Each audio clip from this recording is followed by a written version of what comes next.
আমি মারা গেলে তুমি আমার মাটিতে নামাইবা, তুমি কাঁধে করে আমার নিবা, আমার মেয়ে দুটারও দেখবা। এই কথাগুলো বলার পর আমি কান্নায় বুক ফেটে যায় আমার, যে তুমি কী কো এগুলো, তুমি মরবে না, আমি আছি তো। লাস্টে যাই হোক, বৃহস্পতি দিন রাত্রে 10:30 বাজে আমি খাওয়া দাওয়া করছি, খাওয়া দাওয়া করে আর বলে পড়ছি, আমার ওয়াইফের বলো বসে আমি বলছি আসো তোমার আমি সূরা কেরাত পড়াই। তুমি পড়াইবে কি? আমি সূরা কেরাত পড়ি, তবা করি, আপনি তাহলে মনে মনে করো। আমার নাম শামীম। বয়স কত? বয়স 37। 37। জি। আচ্ছা, জন্ম জেলা? জেলা শরীয়তপুর। শরীয়তপুর। বলেন, শুরু করেন আপনি যেখান থেকে বলতে চান, একেবারে শৈশব থেকে আসি, ছোটবেলা থেকে ধারাবাহিকভাবে। হ্যাঁ, আমি 6 থেকে আসি, 2006 থেকে। জি আমি ঢাকা টঙ্গীতে বসবাস করি। জি। ওইখানে বসবাস পরে আমার বাড়ি থেকে আমাকে বলতেছে যে তোমার বাবা তো মারা গেছে, 6 জানুয়ারিতে বাবা মারা যায়। হুম। তো বলতেছে যে বাবা তো মারা গেছে, এখন আমি মা বেঁচে আছে, এখন বলতেছে যে তোমাকে বিয়ে করাবো, তোমার কোনো পছন্দের মেয়েটে আছে কিনা। আচ্ছা, তো ওই সময়টাতে আপনি কি করতেন? মানে ওই সময় আমি একটা সোয়েটার ফ্যাক্টরিতে চাকরি করতাম। গার্মেন্টসে চাকরি করতেন? জি জি। বয়স কত আপনার? তখন বয়স 25। 25। ওকে, তারপর? তারপরে মাকে বললাম, ভাই বোন কতজন আপনার? আমরা ভাই বোন 6 জন, আমরা 4 ভাই 2 বোন, আমি সবার ছোট ফ্যামিলির। আচ্ছা, ওকে, তারপর? তো মাকে বললাম, মা এমন তো কেউ পরিচিত আমার নাই, তো তোমরা যাকে ভালো লাগে তাকে দেখো, আমার সমস্যা নাই। তো এমনিতেই বাড়িতে আমার মা মিথ্যে কথা বলে যে বলছে যে একই দিয়ে আমি দেশে যাই নেই, বলছে যে আমি অসুস্থ, তুমি দেশে আসো। তো আমি ঈদের দিন দেশে গেছি শরীয়তপুরে। যাওয়ার পূর্বে একটা মেয়ে দেখাইতে নিয়ে গেছে আমাকে মিথ্যে কথা বলে। আমার ভাই গেছে, ভাইয়ের ফ্রেন্ড গেছে, আমি গেছি, আমার এক ফুফাতো ভাই গেছে। তো এখানে মেয়ে দেখলাম, দেখার পর তো এখানে আমার ইচ্ছে আমি এখন বিয়ে করব না। তো ফুফাতো ভাইরে বললাম যে আমাকে মেয়ে দেখতে নিয়ে আসছে, তা আমি তো এখন বিয়ে করব না। তো মা যেহেতু বলছে তাই আসলাম এই কারণে। তো খাওয়া দাওয়া হইলো ভালোই। তো এখন খাওয়া দাওয়া শেষে দেখি আমার খুব ক্লোজ এক ফ্রেন্ড ওইখানে আসছে। আমি বললাম, কি রে, বিয়ের দাওয়াত না দিতি তুই বিয়ে খাতে আসলি, ঘটনা কি? আমি তো তোকে বিয়ের দাওয়াত দিইনি। তো বললো, আরে শালা তোর বিয়ের দাওয়াত দেওয়া লাগবে কি কারণে? তো আমারই বাড়ি। আচ্ছা আচ্ছা আচ্ছা। এই বাড়ি তো আমারই। তো লাস্টে বললাম বুঝলাম না আমি কথাটা। তো বললো যে এটা আমারই চাস্তো বোন।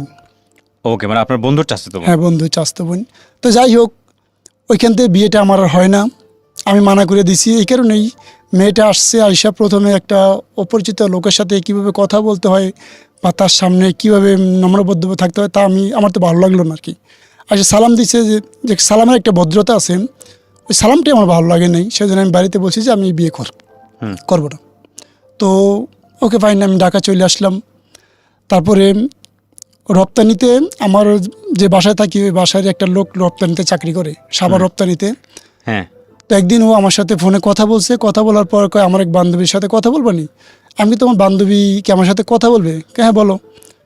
নর্মালি কথা বললাম, কেমন আছো, ভালো আছো নি ভাইয়া, এই সেই বাস। ওর দেশে বেরিয়েছে, আবার আমার দেশে, পাশাপাশি থানা আমাদের। তো এভাবে কথা বলতে বলতে দেখা যায় একদিন ও বললো কি, ভাইয়া আপনি আমাদের বাসায় আসেন, আপনি আমার দেশি মানুষ। তা আমি এত কিছু চিন্তাভাবনা না করে বললাম, দেশি মানুষ তো এত বলতেছে তো যাই। গেছি, যাওয়ার পরে ওদের বাসায় প্রথম আমি গেছি।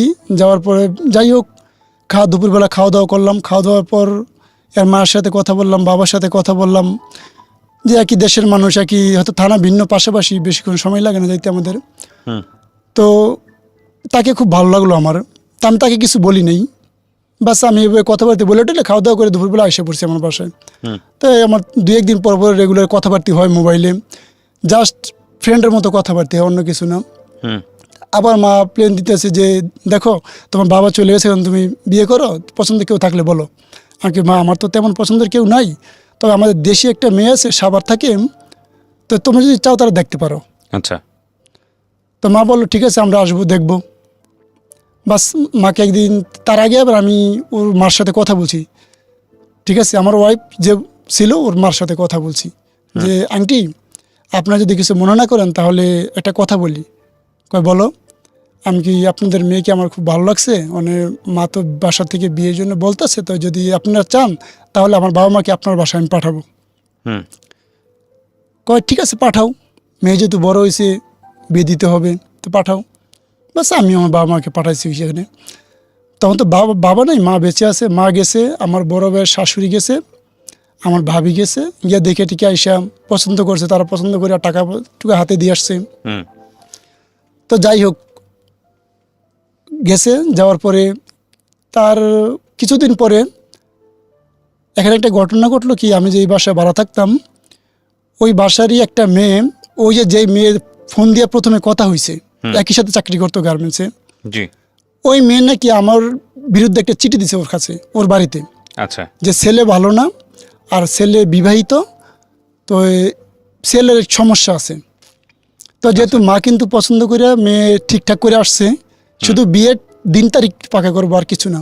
হুম তো তখন যদি একটা মেয়ে বা তার বাবা মা যদি এই ধরনের একটা চিঠি পায়, তাহলে খারাপ লাগারই কথা। হুম তো যাই হোক, ওইখানে খারাপ লাগার কথা, এই কিছুদিন পরে মা মারা যায় আমার। ও তার মাস 5-6 মাস পরে আমার মা মারা যায়। মা যেদিনকে মারা যায় ওদিনকে ওই মেয়ে আমাকে ফোন দিছে, কয় তোমার এত ভালো মনে করছিলাম, যেদিনকে আমার মা মারা যায় আমি দেশে চলে গেছি, আমি বলছি ওর আব্বারে, আমি আঙ্কেল আমার আম্মা মারা গেছে, আমি দেশে যাইতেছি, তো দোয়া করেন। তো ওবার ফোন দিয়ে বললো, কয় দেখো তোমার এত ভালো মনে করছিলাম, আর তোমার ভিতরে এত কিছু আমি তো জানতাম না কখনো। আমি কি, আমার ভিতরে কি?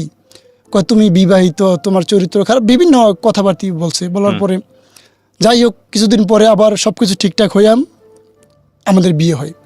আচ্ছা, এটাই প্রথম বিয়ে আপনার? হ্যাঁ, প্রথম বিয়ে। তো আলহামদুলিল্লাহ বিয়ের পরে লাইফটা খুব সুন্দর কাটছে। কোনোদিন তার সাথে আমার কোনো চোখ কালাকালি হয় না, মুখ কালাকালি হয় না, দুইটা কথাও তারা আমি বলি না, সেও আমাকে বলে নাই। আমাদের ভিতরে অনেক একটা ভালোবাসা ছিল, এতটা ভালোবাসা ছিল, মানে আমি তো মনে হয় যে আমি স্বর্গ পাইছি, যে এতটা ভালো। ও আমার বুঝতো, আমি ওরে বুঝতাম। জীবনে কোনো আর পিছুটান ছিল না আমাদের। ও চাকরি করতাম, আমি চাকরি করতাম, আরামসে জীবন যাপন করতাম। তো কিছুদিন, বছর দুয়েক পরে আমাদের ঘরে সন্তান আসে, একটা মেয়ে সন্তান আসে। আলহামদুলিল্লাহ আমি অনেক খুশি।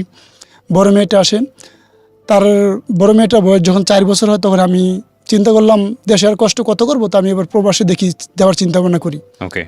তো যাই হোক, প্রবাসে চলে গেলাম আমি 13 সালে। প্রবাসে যা 4 বছর পরে আমি দেশে ফিরলাম। জানুয়ারি মাসে দেশে ফিরি, 18 সালের জানুয়ারি মাসে দেশে ফিরি আমি 4 তারিখে। আসার পরে আমি গত 4 মাস দেশে থাকি। 4 মাস দেখে থাকার পরে আমার ওয়াইফকে নিয়ে দেশে গেছি, অনেক জায়গায় গেছি। সম্পূর্ণ সুস্থ সে, সম্পূর্ণ সুস্থ থাকার পরে তো আবার আমি 4 মাস থাকি, আমি বিদেশ চলে যাই। ছুটতে আসছিলাম, বিদেশ চলে যাই। আমি বিদেশে যাওয়ার মাস 3 পরে আবার রোজা এসে পড়ে। তো রোজা 15 রোজা যাইতে আমার বলতেছে যে আমার পেটে না ব্যথা করে, সাইড দিয়ে ব্যথা করে। তো দেখো, জলদি দেখো। তা আমরা যেখানে থাকতাম ওইখানে আমাদের পরিচিত ক্লিনিক ছিল, সাভার মুক্তি ক্লিনিক। ওইখানে বলছি যে তুমি তাড়াতাড়ি যাও, আব্বারে নিয়ে যাও, যা মেডিকেলে আগে দেখো তোমার সমস্যাটা কি। তো যাই হোক, স্বাভাবিক পরীক্ষা করছে, বললাম দেখ কিডনিতে সমস্যা। তো কিডনিতে সমস্যা হওয়ার পরে আমাকে দেখো হেয়ালি করিও না, তুমি ভালো একটা মেডিকেলে যা টেস্ট করো। তো যাই হোক, ভালো একটা মেডিকেলে যা টেস্ট করার পর দেখে কিডনি একটা পুরাই ড্যামেজ। এর ভিতরে আর কোনো কিচ্ছু হয় না আর আমাদের ভিতরে, যে আমি দেশে আসছি যে খারাপ লাগা এরকম কোনো কিছু না। তো ওই জায়গায় গেছে মতো যে কিডনি একটা পুরাই ড্যামেজ, আর একটা মানে 40% খারাপ হয়ে গেছে। একটা পুরাই ড্যামেজ, আর একটা 40% খারাপ হয়ে গেছে। আস্তে আস্তে সে দুর্বল হইতে আছে। তো এই কথা শুনে তো আমি তখন প্রবাসে মাথা মুথা পুরো খারাপ, কি করি না করি এখন দিশা পাইতেছিলাম। টাকা পয়সার ব্যাপার এবার করতে করতে গত 3-4 মাস, 4 মাসের মতো ছিল। 4 মাসের ভিতরে আমার উপার্জনের যত টাকা ছিল, যে ও চাকরি করছে, আমি চাকরি করছি, আমাদের স্বপ্ন ছিল একটা বাড়ি করব। এখনও বাড়ির আর কিছু করি নেই, যে কিছু টাকা ইনকাম করে একটা বাড়ি করব, এই স্বপ্নটা ছিল। তো যত টাকা আমাদের ছিল অ্যাকাউন্টে জমা, সমস্ত টাকাগুলোই আমাদের ওর পিছনে চলে যায়। এখন আমি একেবারে 0%। এখন আমি বিদেশ থেকে কামাই করে টাকা পাঠাইলেও চিকিৎসা হয়, না পাইলে হয় না, এমন পর্যায়ে চলে গেছি। তো আমি বললাম, মরার 15 দিন আগে অক্সিজেন দিয়ে রাখতেছে। তো প্রায় 15 দিন অক্সিজেন দিয়ে রাখার পরে আমি বললাম, ও আবার আমার ভালোবাসা পাগল করে ডাকতো। আচ্ছা, শত মানুষের সামনে করতে আমার পাগল যাইতেছে। তা আমি ওর ওইভাবে দেখতাম, মানে আমাদের ভিতরে কখনো কিছু হইতো না। লাস্টে আমি কী করলাম, আমার বলছি, সোনারে যদি তুমি চাও আমি এখন দেশে এসে পড়বো, আমার তুমি যদি না থাকো আমার বিদেশে রেখে আমায় কে খাইব? সংসার আমার সবচেয়ে কাছে আগে হয়েছে আমার সংসার, তুমি সবার আগে আমার।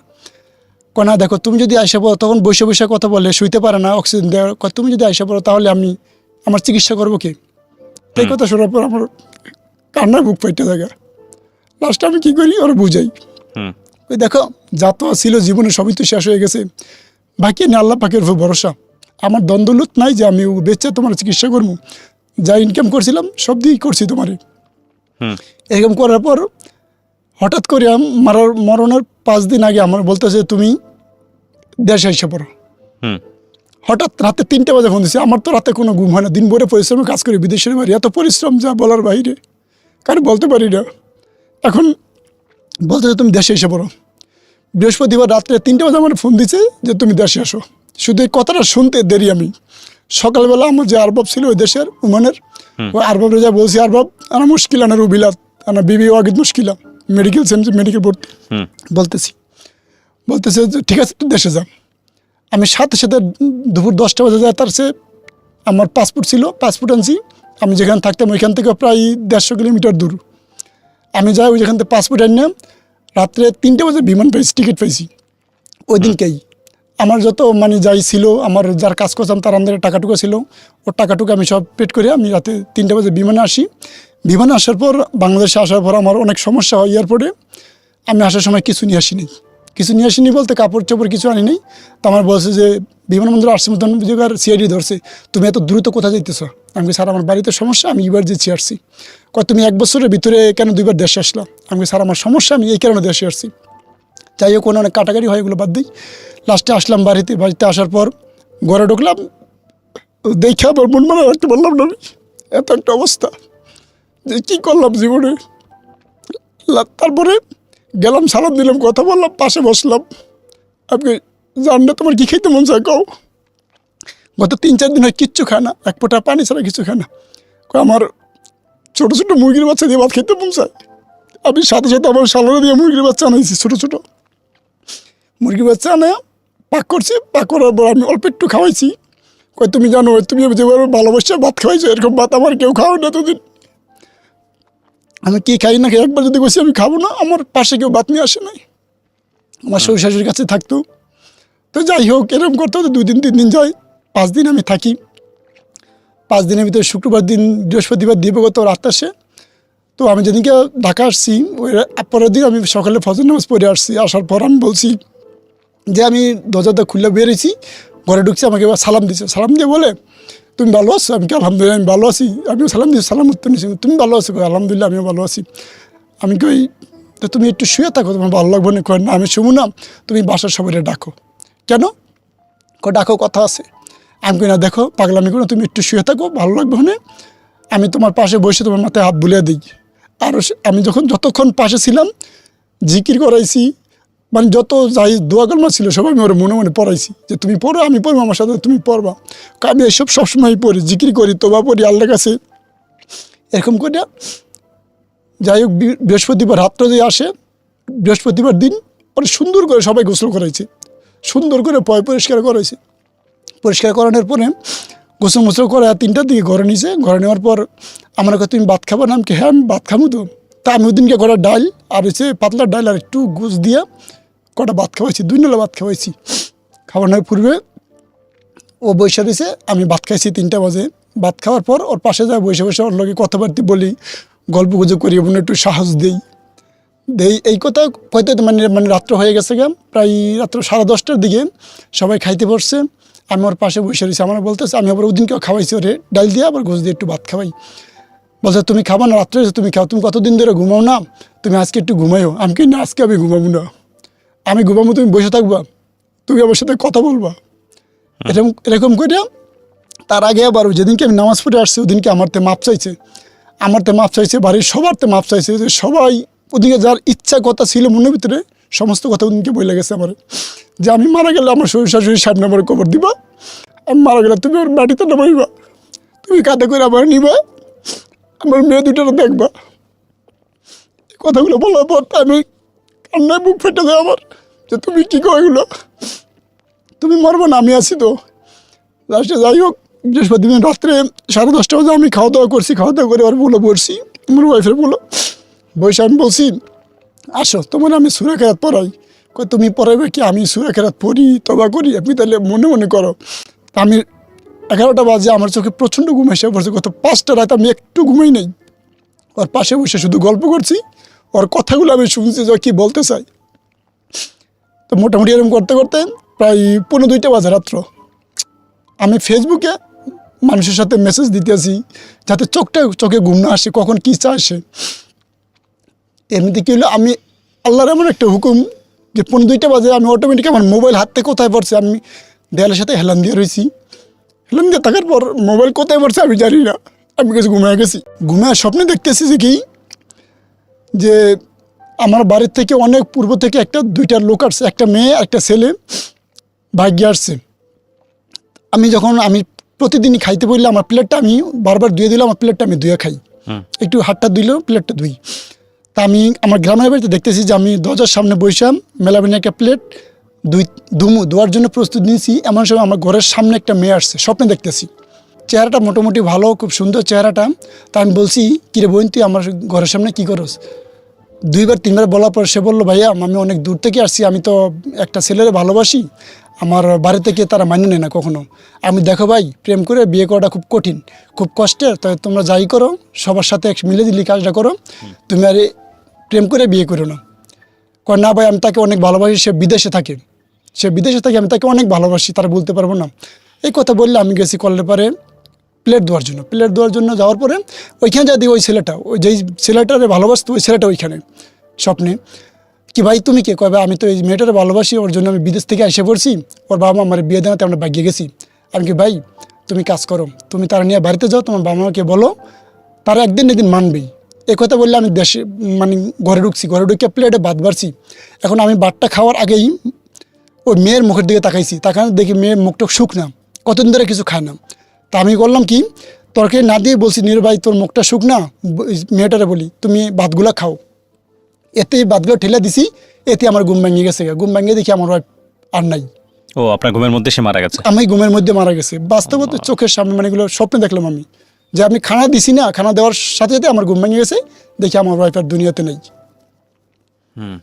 যাই হোক, তারপরে এই দরাদরিকে দেশে নিয়ে গেলাম, দেশে নিয়ে মাটি মুটি দিলাম। তার কিছুদিন পর ঢাকা আসলাম। তার খরচ করে ঢাকা আসার পরে গাজীপুরে একটা মেয়ের সাথে আমার পরিচয় হয়। ওইখানে আমার এক পাড়া প্রতিবেশী এক বোনের বাসায় মেয়েটা থাকতো, ওর যে স্বামী আছে আমি জানতাম না। যাই হোক, ওইখানে যাই, কথাবার্তি হয়, অত ভালো লাগে। আমি কখনো ধারণা করি যে আমি এই মুহূর্তে তাকে বিয়ে করব, কোনোদিন মাথায় এটা ছিলই না আমার। যাই হোক, একটা অ্যাক্সিডেন্ট যেভাবেই হোক আমি তাকে বিয়ে করি। বিয়ে করার পর যখন সম্পর্ক হইতেছে, হওয়ার পরে আমি গেছি আমার সাভারে। ওই মেয়ে হঠাৎ করে একদিন করলো কি, তার যে ফ্যামিলি বা তার স্বামী সাইডে জিনিসপত্র, ঘরের জিনিসপত্র সব বিক্রি করিয়া ও আইসা পড়লো আমার সাথে ভাগ্যা। ও, ওনার একটা বিয়ে ছিল আগে? হ্যাঁ, ওই ঘরের স্বামী ছিল। আচ্ছা। তারপরে আইসা পড়লো, আমি কি করলাম, তখন আমি সাভারে আবদুল্লাহপুরে, ও আইসা আমার বলছে যে দেখো আমি তো সাভারে এসে পড়ছি। কেন? আমি ওর সংসার করবো না। আমি কার সংসার? তোমার তো স্বামী আছে, কখনো বলো নাই। কোনো ওরা ডিভোর্স দিয়ে দিছি। আচ্ছা। আমি এই সব কিছু জানতাম না। ওকে। যাই হোক, ওই আইসা পড়ছে। আসার পর আমি আপারে কই, আপা একটা তো ফেস লাগছে, কই এই ঘটনা, একটা মেয়ে তো এই ব্যাপার, কারণ কী করবো আমি? কয় তুমি আমার বাসায় নিয়ে আসো মিরপুরে। আমি আমার বাসায় নিয়ে গেছি। বাসায় নিয়ে যাওয়ার পর আপার সমস্ত ঘটনা জানছে। কয় আমি ও খারাপ, ও ভালো না, এই সেই বিভিন্ন মিথ্যামিথ্যে কথাবার্তা বলছে। ওর জীবনটাই ছিল মিথ্যে। ওইখানে ওই যে বলছে যে ডিভোর্স দিছি, ওটা তো আমরা ট্রাই করিনি আসলে ডিভোর্স মূলত দিছে কিনা। ওইখানে 1 সপ্তাহ থাকার, আমার বোনের বাসায় 1 সপ্তাহ থাকার পর আমার বোনে করছে হুজুর দিয়ে বিয়ে পড়ে আমাদের। আচ্ছা। বিয়ে পর অনেক কিছুদিন পর জানতে পারি যে ওর ডিভোর্স হয় নাই। তখনও আমাদের সামনে কেউ মেয়ে ওই ছেলের ডিভোর্স দেয়। আচ্ছা আচ্ছা। ডিভোর্স দেওয়ার পূর্বে ওই সাবজেক্টগুলো, তো আমি আবার চলে যাই, বিয়ে শাদী করে থাকি আমি আমার শ্বশুরবাড়িতে যাই গিয়া, মেয়েদের কাছে যাই গিয়া। এখানে তো টান দিলে হবে না, মেয়েদেরও টান দিতে হতো। আমার শ্বশুরবাড়ি কেউ জানে না যে মেয়ের আমি বিয়ে করছি। এখন আমি যখন মিরপুরতে সাভার চলে যাই, ও করে কি ওই ফাঁকে ওর বোনের বাসা কইয়া ওই যে আগের স্বামীর সাথে দেখা করে। আচ্ছা। স্বামীর সাথে যায় দেখা করে, স্বামীর সাথে কথা বলে, স্বামীতে টাকা আনে, শ্বশুরের সাথে যায় কথা বলে, আবার সন্ধ্যার আগে সে বাসায় ফিরে। আচ্ছা। 1 দিন 2 দিন 3 দিন এগুলো হইতে একদিন আপা আমার বলে, তোর বউ প্রতিদিন 2-1 দিন 3 দিন পর পর কই যায়, বোনের বাড়ি কয়ে যায়, আসলে কি তার সত্য কিনা দেখতো। তা আমি একদিন গেছে, আমি ওর বোনের ফোন দিয়েছি, আপা এই ঘটনা, আপনার বোন কি আপনাদের বাসায় এসে? কয় না, আমার বোন তো আমার বাসায় আসলাম কি এই তারিখে আপনার বোনের বাসা থেকে গেছে, কোথায় যায়। তখন জানতে পারি যে ওই ছেলের কাছে যায়। ওই ছেলে আবার তখন সদরঘাট থাকে, ছেলের কাছে যায়, ছেলেতে টাকা টুকু আনে। যাই হোক, আমি একদিন অনেক রকম বুঝাইছি, বুঝানোর পর কয় না আমি এসব কিছু না, ওর বাবা ফোন দিয়েছে দেখি আমি গেছি। যাই হোক, এরকম করে আমি তারপরও যথেষ্ট পরিমাণ বুঝে আমি 2-3 মাস থাকি আমি আবার বিদেশে চলে যাই। আমার বিশ্বাস যেহেতু আছে, আমি বিদেশ চলে যাই, আমরা বুঝে বলে গেছি ভাই তুমি দেখো তোমার প্রেমপুরে বিয়ে করছি, অনেক জর্জপটা গেছে, তো তুমি মানুষের মতো মানুষ হয়ে একটু চললো, যাতে সমাজ না বলতে পারে যে ছেলের কাছে দ্বিতীয়বার যায় মেয়ে খারাপ হয়েছে বা ছেলেটা খারাপ একটা মেয়ে বিয়ে করছে, সমাজ যাতে না বলতে পারে। আমি চাই তুমিও সুখে থাকো, আমিও সুখে থাকি, আমাদের ছোট্ট সুখের একটা সংসার চাই, আর কিচ্ছু চাই না আমি। ওরে বলে টইলে বাস আমি বিদেশ যাই। বিদেশ যাওয়ার কিছুদিন পরে 6 মাস 7 মাস পরে ও আমার বোনের বাসাতে ওই রাতে 12টা একটা নেই ছেলেদের সাথে শুধু কথা বলে। ছেলেদের সাথে কথা বলে আমার বোন এগুলো সহ্য করতে পারে না, যে আমার বাসায় তুই রাত বেরো কথা বল, আমি কিছু বলবো না, কিন্তু অন্য ছেলেদের সাথে কি কথাবার্তি। এর ভিতরে আবার মোবাইলে কিছু খারাপ খারাপ ছবি ধারণ করে মানুষের পাঠাইছি। ইয়াতে ইমুতে কিছু খারাপ খারাপ ছবি তার নিজের সাক্ষ্য প্রমাণ আমি দেখছি। দেখার পর জিজ্ঞাসা করছি, ওর খারাপ লাগছে। আমার বোনে একদিন শাসন করছে একটু, যে তুই আমার ভাইয়ের বউ হইয়া তুই এই কাজগুলো করতেছো, এগুলো কি সমাজ খারাপ বলবো না ভালো বলবো, তুই তো মাইয়ার আসলে সুবিধা না। আমার বোনের একটা থাপ্পড় মারে। অন্যায় কিছু করলে বড় কিছু শাসন করতে পারে, এটাই স্বাভাবিক। ও ওই সহ্য করতে না পারে ওর বোনের বাসায় এসে পড়ে। জিনিসপত্র নিয়ে আসার পর ওইখানে ওর মা ছিল, ওর মা আবার করে কি ওরে ওই আগের স্বামীর সাথে আবার বিয়ে দেয়। এই যে 3 নম্বর বিয়ে। বিয়ে দেওয়ার পরে আমি এসব কিছু জানি না। ওইখান থেকে আবার 1 মাস পরে আবার সে পালায় আমার সংসারে আসে। আসার পর আমি তাকে রুম নিয়ে দেই, সব কিছু কিনে কেটে দেই। ওইখানে যায় ওই আগের স্বামী আবার হামলা দেয়। হামলা দেওয়ার পর ওইখান থেকে আবার ছেলে নিয়ে যায়। আমি এসবে কিচ্ছু জানি না। ঘটনা বাংলাদেশে হইতেছে, আমি তো বিদেশে পড়ে রয়েছি। আমি এগুলো সব বাংলাদেশে তদন্ত করে পাই বা ওর মুখে তেলে আসে, সব কিছু শুনি আমি। এই 3 নম্বর বিয়ে হয়েছে আমার সাথে একবার, ওই ছেলের সাথে হয়েছে 2 বার। 3 নম্বর বিয়ে। ওইখান থেকে যাই হোক আসছে, আইসা ভালো মতন ও আমার কি করলো, আবার সংসার আমার ঠিক মতো করতেছে। 2 4 5 মাস 6 মাস করলো। 7 মাসে গেলে কি করলো, ও একটা ছেলের সাথে সম্পর্ক করে ওই ছেলের বিয়ে করলো। আচ্ছা। ওর দেশে একটা ছেলের বিয়ে করলো, টাকা পয়সা ভালো ইনকাম করে, 30-35 হাজার টাকা বেতন পায় গ্রামে চাকরি, ওই ছেলের বিয়ে করলো। এই ঘটনা তো আমি কিছু জানি না। যাই হোক, ডিভোর্স না দিয়েই এসব হচ্ছে, আমাকে ডিভোর্স না দিয়েই। এর ভিতরে একটা কথা আছে যে আগের সেই যে স্বামীকে ডিভোর্স দিয়েছে সে, ওই স্বামীর একটা পেপার মানে আমার পাঠাইছিল। কিরকম, ওর বিয়ে হয়েছে 12 সালে প্রথম বিয়ে, আর আমার বিয়ে হয়েছে 19-এ। ওই ডেট 12 সালে রাইখা শুধু আমার নামটা কাটটা, কলমে কাটটা আমার নামটা বসা দিয়েছে, সাদা একটা কাজ দিয়ে মুছে আমার নামটা বসা দিছে। এটা দিছে আমার ফ্যামিলির কাছে একবার। আমি শুধু এটা ফটোকপি দেখছি যে কীভাবে করছে। তো এগুলো আমি ওর ফ্যামিলিতে বললাম। অনেক ঘটনার পর ওর ফ্যামিলিতে অনেক কিছু বলার পর তার ফ্যামিলি ওর সাপোর্টই করে, কয় মেয়ে মানুষ এগুলো করছে কোনো ব্যাপার না। এত ঘটনা মাঝখানে অনেক কিছু কথা গেছে গাম, এত কিছু করছে, এগুলো কোনো ব্যাপার না মেয়ে মানুষের। তা যাই হোক, তো লাস্টে ওই যে ছেলের যে বিয়ে করছে 4 নম্বর বিয়ে, ওই ছেলের বিয়ে করা অবস্থায় অন্য একটা ছেলের সাথে সম্পর্ক করিয়া সে বোন বানাইতো, ওই বোনের স্বামীর সাথে সম্পর্ক করিয়া ওই বোনের স্বামীর সাথে খারাপ রিলেশন করিয়া খারাপ কিছু ছবি মানে তুলে রাখছে ওরা। যে স্বামী স্ত্রীর যে কাজগুলো করে ওই কাজগুলি তারা করে রাখছে, করিয়া ছবি তুলে রাখছে। ওই ছবি পেয়েছেন কিভাবে? ওগুলো আমি যখন বাংলাদেশে আসছি, আমি বাংলাদেশে এসে তো আমার বাসায় উঠতে পারিনি, ওর বোনের বাসায় আমার উঠাইছে। তখন আমার ডাউট এটাই হয়েছে যে আমি বাংলাদেশে আসলাম, ও বাংলাদেশে আমরা আনলো যে এখানে মানুষ আমার বিরক্ত করতেছে, তুমি বাংলাদেশে আসো, বিদেশের দরকার নেই, আমরা দেশেই থাকি কিছু করে খাবো দুজনে। যখন বাংলাদেশে আসছি, যখন ওর বোনের বাসায় আমার উঠেছে, আমার বাসা সাইডে দিয়াম, তখন আমার ভিতরে ডাউট যে আমার বাসা আছে, আমি ওখানে রুম ভাড়া দিই, সব কিছু দিই, আমার বাসা তুই তোমার বোনের বাসায় উঠবো কেন, কী কারণে, এতদিন পর আসা 3 বছর পর এসে কেন উঠবো। আস্তে আস্তে আমি এগুলাম, ও যে আগের বাসা, ওই আগের বাসার অ্যাড্রেস আমি জানতাম, ওইখানে আমি যাই।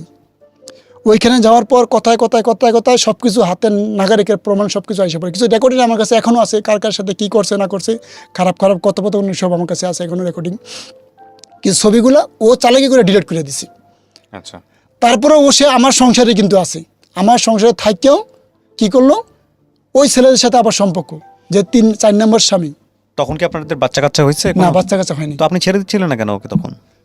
আমি তো চাইছিলাম যে ওরে ভালো করার জন্য, ভালো করে আমি আমার সংসারটা ঠিকঠাক করতে চাইছিলাম। ভাবছি যে মানুষ ভুল করে, ভুল থেকে শুধরাইব। মানুষ তো হয় অনেক। ও কি নিজের ভুল স্বীকার করতেছিল তখন নাকি? সমস্ত ভুল স্বীকার করছে সে, বলছে যেটা আমার অন্যায় হয়েছে, এরকম বলছে? অন্যায় হয়েছে স্বীকার করছে, স্বীকার করার পর সত্ত্বেও সে এই কাজগুলো আবার করছে। 4 নম্বর স্বামীর সাথে আবার সে সম্পর্ক। আমার বাসায় রাখে রাত্রে 1টা নাই 12টা নাই ওকে বাসায় ফিরি, ওই ছেলের সাথে দিন ভরে ঘুরবো, ওই জায়গায় এই জায়গায় যাইবো, তারপরে বাসায় ফিরি। তো এগুলো একটা স্বামী কতক্ষণ সহ্য করে, কাজকাম করে যদি যখন দিঘায় আইসা ওই ধরনের কাজ কীর্তি করে, তো কোনো ছেলেতে ডায়ালগ করে না কখনো, গেঞ্জাব তো সংসারের মিতি আসে। ওর মারে জানাইছি, ওর বোন জানাইছি, ওই যে খারাপ যে ছবিগুলো তুলছে অন্য একটা ছেলের সাথে আবার খারাপ কিছু করতে, শারীরিক সম্পর্ক করছে, ছবিগুলো তুলে রাখছি, ওগুলো আর মারা দেখাইছি, বোনের দেখাইছি, বাইরে দেখাইলাম কি কারণে? এটি আমার অপরাধ। আচ্ছা, এইটি আমার অপরাধ। কি করলো ওই জায়গার থেকে রাগারাগি করে আমি বাসা থেকে জিনিসপত্র যা ছিল সব ফালাতে আমি এসে পড়ছি। এমন কোনো বাস নাই যে ওর সংসার খরচ না দিছি, ওর ভরণ পোশাকে আমি না দিছি। বিদেশে এত কষ্ট করি আমি করোনার ভিতরে, তখন ও সব কিছু অস্বীকার করে, বলে যে তুমি আমার কিছু দেও না। আমারে বলে কিছু, সব কিছু আমি দেই, যেই ছেলের বিয়ে করছে ওরে বলে আমি ওরে কিছু দেই না। মানে ওর তো খাইতেছে, আমার তো খাইতেছে। এরকম করতে করতে করতে করতে চলতেছে। বাস আমি দেশে এসে বললাম, দেশে যে আমি সব যাচাই মাচাই করে সব কিছু প্রমাণ হাতের নাগারে এসে বললো। কোনোদিন কোনো মেয়ে ফোন দেয় না, সমস্ত ফোন ছেলে দেয় ওর নাম্বারে। আপু ওইখানে আসো, ওইখানে ওই কাজ আছে, ওইখানে ওই কাজ, মানে মানে আমার মাথা পুরো। আমি মোবাইলটা একদিন আসাদা ব্যাংকে ফেলেছি, তোমার এত নাম্বারে কেন? তারপরে কি করলাম, ওই মোবাইল আসাদা ব্যাংকে যাওয়ার পর আমার মোবাইলে ওর সিম ভরিয়া কথাবার্তা বলে দিনের পর দিন শুধু ছেলেদের ফোন আসে। তা আমি বলতাম যে তোমার এত ছেলেদের ফোন আসে কী কারণে? সংসারটা কি তুমি ভালো মতো করবে না নাকি? যদি ভালো মতো করতে চাও, যে ভালো মতো করো। আমি চাই ছোট্ট একটা সংসার, কিচ্ছু চাই না আমি কারো কথা শুনতে চাই না। আমি চাই একটা সংসার, যে সংসারের জন্য তুমি আমার বিদেশ থেকে নিয়ে আসছো। আমার সুখের সংসার নষ্ট করছি আমি। আমার বাচ্চাদের মোড় দিয়ে তাকালে মায়া লাগে এখন আমার। বিদেশ থাকলে অন্তত আমার বাচ্চারা ভালো থাকতো, আমি একটু ভালো থাকতাম। কেন এখানে এসে আমার বসে রাখছো, কী কারণে? আমি তো একেবারে ক্যান্সেল এসে পড়ছি। এরকম করে ও তো ওই ছেলের সাথে সম্পর্ক, ঘুরতে যায় ফিরতে যায় আমার বাসায় থুইয়া। আমি তারপরও ধৈর্য ধরিয়া মাটি দিয়ে কামড়ে আমি ওরা বলতেছি, দেখো ভাই তুমি সংসারটা করো। মানুষের জীবনে অনেক কিছু হয়, তুমি সব কিছু ভুলে যাও, সব কিছু ভুলে গিয়ে তুমি সংসারটা ঠিকমতো করো। আমি থানায় যাই, থানায় যাই কমপ্লেন দিই। থানায় আমাকে বলে তো তুমি ডিভোর্স দিয়ে দাও, এই মেয়ের সাথে সংসার। আমি ডিভোর্স দিয়ে দিব। আমি এই যে বিদেশে কষ্ট এত থানায় গিয়ে আপনি কি কমপ্লেন দিচ্ছিলেন? আমি বলছিলাম যে স্যার আমার এই একটা সমস্যা হইতেছে, একটা ছেলে ডিস্টার্ব করতেছে, এখন কি করে আপনাদের একটু পরামর্শ চাই আমি। তারা বললো তুমি তাকে ডিভোর্স দিয়ে দাও। আমি স্যার আমি তাকে ডিভোর্স দিয়ে দিব? এই যে আমার ঘরের জিনিসপত্র আসবাবপত্র আমি হাজার হাজার টাকা তারা খাওয়াইছি, এই 3টে বছরের কত মেহনত করে তারা আমি কষ্ট করে খাওয়াইছি, এগুলো কি কোনো ভ্যালু নেই? আমার কোনো দাম নাই? তারা কোনো কথা বলে না। বাস আমি চুপ করে ওই জায়গাতে এসে পড়ছি। এসে পড়ার পর গেন্দাপ করে বাসাতে আমি বেরিয়ে যাওয়ার পর ও 3 দিন পরে আমার বাসায় ঠিকানা জানে আবার যায় আমার বাসায়। আমি এক ফ্রেন্ডের বাসায় থাকি, যাওয়ার পর রেগুলারলি আবার 2 দিন 3 দিন পর আমার বাসায় যায়। মনে হয় সম্পর্কটা জোড়া লেগে গেছে এরকমই। মাঝখানটা আবার ওই ছেলের সাথে সম্পর্ক শুরু হয়, 4 নম্বর স্বামীর সাথে। হওয়ার পরে আবার আমার ভুল বোঝা শুরু করে, কিছু হইলে আমার দোষ দেয়। আমি কিছু না করলেও আমার দোষ, কিছু করলেও আমার দোষ, আমি তো বুঝতেছি না। লাস্টে আমি মাঝখানে 6 মাস কথাই বলা বন্ধ করে দিই। তা আমার বাইরে বলতেছে, যে বোনেরা বলতেছে, দেখো এভাবে সংসার চলো না, বিদেশে যদি আসে বছর বিয়ে করো, সংসার করো, বাস ওই খারাপ মেয়েরে ভুলে যাও। আমি তোর বলতেই চাই। তো তারা মেয়ে দেখে আমার জন্য, তারা বলছে দেখো আমার ডিস্টার্ব দিও না ভাই, তুমি তোমার মতো চলো, আমি আমার মতো চলি, আমি বিয়ে করব। আমি বিয়ে করব, তুমি যে আগের যে ডিভোর্সের পেপার দিছো অন্য নামে, ওইটি আমি মানলাম, আমি বিয়ে করব, আমার ভাই বোন আমার বিয়ে দিবে। লাস্টে কয় না তুমি বিয়ে করিও না, আমি তোমার সংসার করবো। এই কথা কয়ে মানে ও প্রতিশোধ নিচ্ছে। এটা ওই বিয়েটা আমার ভাঙাইছে। বিয়েটা ভাঙায়া মেলা কদিন আমার বাসায় আসা যাওয়া করে থাকতো, ওর বোনের কাছে আসা যাওয়া করতো, খাইতে ফিরতো, কাপড় চোপড় নিত, টাকা পয়সা নিত, বাস ভালো ভালো কথা। কেউ জানতো না যে আসলে এত কিছু হয়ে যাবে গা। লাস্টে কী করলো, এই করতে হতে আবার মাঝখান দাম ফোন বন্ধ, ব্লক মারা ফোন। কী ব্যাপার তুমি ফোন ব্লক মারো কি লিখা? কই এমনিতেই ভালো লাগে না। আমি কি ভালো লাগে নাকি? তুমি বললা সংসার করবা, তোমার জন্য আমি একটা মেয়ের ইয়া করে দিলাম, মানা করে দিলাম, ভাই বোনের কাছে খারাপ হয়ে গেলাম, তুমি আর কত করবে এভাবে? করমু তো সংসার করমু, তোমার সাথে সংসার করমু। বিয়ে কি মানুষে বারবার বসে? তো যাই হোক, বারবার বিয়ে করো, সংসার যদি করো ভাই তুমি আসো, আর যদি না করতাও আমাকে তুমি বলো। এরকম আমার মানে বুঝের মধ্যে রেখে রেখে রেখে রেখে করলো কি, ও দেশে চলে গেল।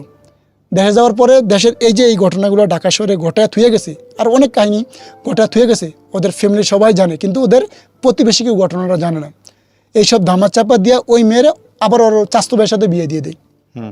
এই গত 2 মাস হয়ে বিয়ে হয়েছে, ঈদের পরে সম্মত বিয়ে হয়েছে। বিয়ে দেওয়ার পর আমি যখন জানতে পারি আমার খুব খারাপ লাগে যে ওই কাজটা করলো কি আমার সাথে। তুই বিয়ে করবি না, বেশ সংসার করবি না, তুই আমার জীবনটা নষ্ট করলি কী কারণে? আমি তো একটা মানুষ, আমার সন্তানের ভবিষ্যৎ কেন নষ্ট করলি?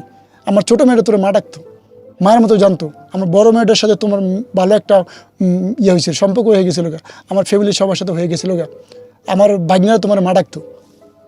লাস্টে কী করলো, বিয়ে হয়ে যাবে, আমি ওই ছেলেরে ফোন দিই, ওই ছেলের নাম্বার দিয়েও আমার একদিন ফোন দেয়, কেমন আছো? আমি কি আলহামদুলিল্লাহ আমি ভালো আছি, তোমার খবর কি? তোমার খবর কি, তুমি কোথায় আছো? আমি তো দেশে। কি করো দেশে? কয় এমনিতেই। আমি কি তোমার নাকি বিয়ে হয়েছে? ওই কে বলছে? আমি কি তো শুনছি তোমার বিয়ে হয়েছে, তুমি বিয়ে করছো। তুমি কি এই কথাগুলো একটু ভাবলো না? ঢাকা শহরে কী করে গেছে এগুলো একটু ভাবলো না? তোমার কি একটু বিবেক বুদ্ধি কিছু নেই, মানবতাবোধ নাই তোমার? কয় না, তো লাস্টে ওই ছেলের সাথে আমি কথা বলি, স্বামী যেই বর্তমানে ওই স্বামীর সাথে আমি কথা বলি। আমি কি ভাইয়া আমি অমুক, আমি একটা কিছু কথা আপনাকে বলতে চাই, আপনি যদি শোনেন। কি কথা? আমি বলছি দেখো ভাই এই ঘটনা, আপনার ওয়াইফ যে ও তো ঢাকা শহরে কী করে গেছে আপনি জানেন না, আপনি তাকে বিয়ে করেন, তার কোনো ব্যাড রেকর্ড জানেন, পিছনে কোনো ইতিহাস জানেন? না ভাই আমি কিছু জানি না। আমি তার স্বামী, আমি তার 3 নম্বর স্বামী, ঠিক আছে? আমার পরও সে আরেকজন আছে 4 নম্বর স্বামী, আপনি 5 নম্বর সিরিয়ালে আছেন, তো আপনি সব না জানে কেমনি বিয়ে করেন? এখন যদি আমি আপনাদের স্বামী নামে কোনো একটা বিয়ে করি তখন কী করবেন? এই কথাগুলো ভাই আমি কিছু জানি না ভাই, সত্যি কথা। আমি শ্বশুর শাশুড়ির সাথে কথা বলি, যখন এই কথাগুলো শ্বশুর শাশুড়ি বলছে তখন তো মাথা পুরো সবার গরম হয়ে গেছে। এই কথাও জানলো কেমনে? কথা না বাড়তি নেই, ওই ওর ওয়াইফ আমার ফোন দিয়ে ইচ্ছার বকবাদ্য করতেছে। আমি কোনোদিন ফোন দিয়ে তাকে বকিও নি, 2 কথা বলিও নি। এরকম করতে করতে একদিন ফোন দিছে, বকতেছে, ওই আমার নাম্বার দিল, ফির ওই আমার বকতেছে। এরকম করে করে এখন বর্তমানে ও আছে দেশে বাড়ি, আমি আমার জায়গায় পড়ে আছি। ডিভোর্স হয় নাই আপনাদের এখন? আমি এখনো অফিসিয়াল ভাবে কোনো ডিভোর্সের ব্যাপার পাইনি। পাপার আপনি দিচ্ছেন না কেন? আপনি আমাকে এটা বলেন। আমি দিচ্ছি না, আমি ওকে ডিভোর্স দেবো কি কারণে? আমি দিব না ওকে ডিভোর্স। কেন দিবেন না? না আমি ওকে ডিভোর্স দেবো না। মানে আপনার যুক্তিটা কি? মানে আপনি এত কিছুর পরেও আমি এতগুলো মানুষের এই কারণে ডিভোর্স দিব না। ও আমি প্রবাসে থেকে কত কষ্ট নাই করছি, যারা প্রবাস করে তারাই একমাত্র জানে যে কতটা কষ্ট করে তারা। মাত্রার গাম পাড়া ফেলে। আমি আপনার সঙ্গে একমত, আপনি অনেক কষ্ট করছেন। তো এখন কষ্ট করে আপনি তাকে দিয়ে এই রেজাল্ট পাইছেন, আপনি কি বাকি জীবনটাও কষ্ট করবেন তার সাথে এভাবে? না, বাকি জীবনটা কষ্ট করতে চাই না, আমার জানি না বাকি জীবনটা কীভাবে যাবে, কিন্তু আমি তাকে ডিভোর্স দেবো না এইটাই কারণে। যদি আমার ডিভোর্স ছাড়াই যদি কারোর সাথে সংসার করতে পারে করুক, বাস। আমি আর কিচ্ছু ফিস দিকে তাকাবো না, ওর দিকে তাকাবো না আমি। ও এভাবেই কিছু ভুল আছে। আমি একটা কথা বলি আপনাকে, আপনার গল্পটা এখানেই শেষ হোক। প্রথম কথা হচ্ছে আপনার প্রথম স্ত্রী আপনার অনেক মনের মানুষ ছিলেন, এ ব্যাপারে কোনো সন্দেহ নাই।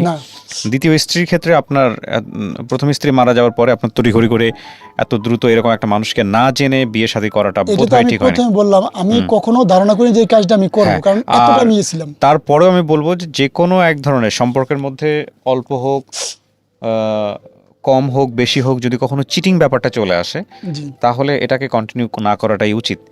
যদি আপনাদের মধ্যে বাচ্চা কাচ্চা না থেকে থাকে, আই রিপিট, বাচ্চা কাচ্চা থেকে থাকলে ভাবার সুযোগ আছে। যে চিট করেছে সে যদি বলে যে না আমি এটার জন্য সরি, আমি এটা ভুল করেছি, আমার আর একটা সুযোগ দরকার, এবং সে যদি প্রমাণ করে সমস্ত দিক থেকে যে তার অ্যাটিটিউডের জায়গা থেকে হ্যাঁ সে ভুল করেছে, তাহলে তাকে সুযোগ দেওয়া উচিত। আর আদারওয়াইজ এই সম্পর্কটা সামনের দিকে নেওয়াই উচিত না। সেটা হয়তো হতে পারে যে সময়ের, আপনাদের তো বাচ্চা কাচ্চা নাই?